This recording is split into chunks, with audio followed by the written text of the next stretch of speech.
who of course I kind of bonded with, because her name is Mrs. Reed, and she was the head usher. She was the first black woman to be the head usher in the White House, who, took my godmother down the special elevator so that she could go and meet President Obama when we went there for a Christmas, media thing. And, I've never forgotten her.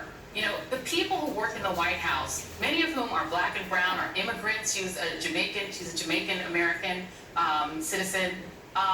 These are people who are hardworking, who have nothing to do with politics. They're not political. They serve Republican presidents, Democratic presidents. Either way, they're going to give any of those families the best service. They're now exposed to him.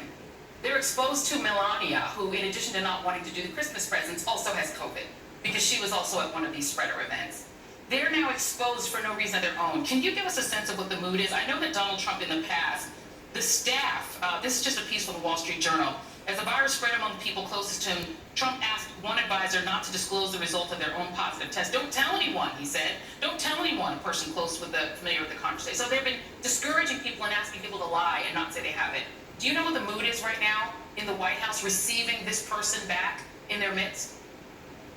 Well, Joe, I know that it's been anxious and uncertainty in the West Wing and outside the West Wing. The staffers are working from home for several days now, ever since the president's diagnosis. And we have had staffers asking us in the media to try to get answers about the president, when the president first received a positive test, when he may have been contagious, because people in this White House who have been around him, who have traveled with him, and just those who are in and around the West Wing, around people who are traveling with him, they want to know whether they were exposed. This is very unsettling for these people who work in this West Wing, and they just can't get any answers themselves. And certainly they have also seen, just like we have, the president putting the people who work for him at risk, whether it's the Secret Service agents who were driving the Beast yesterday as he did the little parade drive-by outside Walter Reed, the photographers he called into the hospital over the weekend to shoot the photographs of him signing blank pieces of paper in a conference room, and the people who we just saw recording what is certainly a campaign video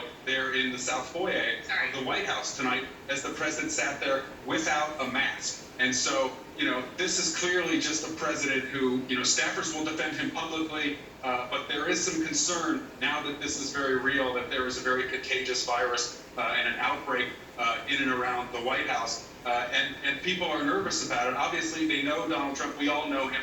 We know the primacy he puts on optics. We know the self-focus. We're familiar with the narcissism, and people now are in a position where if you're around him, whether you work in the West Wing, whether you work in the residence, whether you're a journalist covering this administration, people are now all in harm's way. But I would just say, as far as the photo op, the obsession with photo ops, you see the president taking off the mask tonight, making these videos. A lot of times the photo ops that he tries to engineer, they do not necessarily show the country what he thinks they show. He thinks he's projecting strength in these videos, but a lot of people, there's polling to show that his approval rating or disapproval rating for his handling of the coronavirus is now at 60%. That's the worst it's been. 60% of the country disapproving of him, and you're seeing the careless behavior still. Just like Lafayette Square in June, where he thought it was going to show strength walking across that park and going to the church. It didn't work out for him that people saw strength. People saw a president who was willing to tear gas people who were protesting and exercising their First Amendment rights so he could stage a photo op. And I think when people see this behavior tonight, from the walk out of the hospital to the president standing there on the balcony and showing himself to the country, the example of a person who has contracted and still has COVID-19, standing there without a mask around other people, I just don't know that that's sending the message to the country that the president thinks he is sending at this point. It makes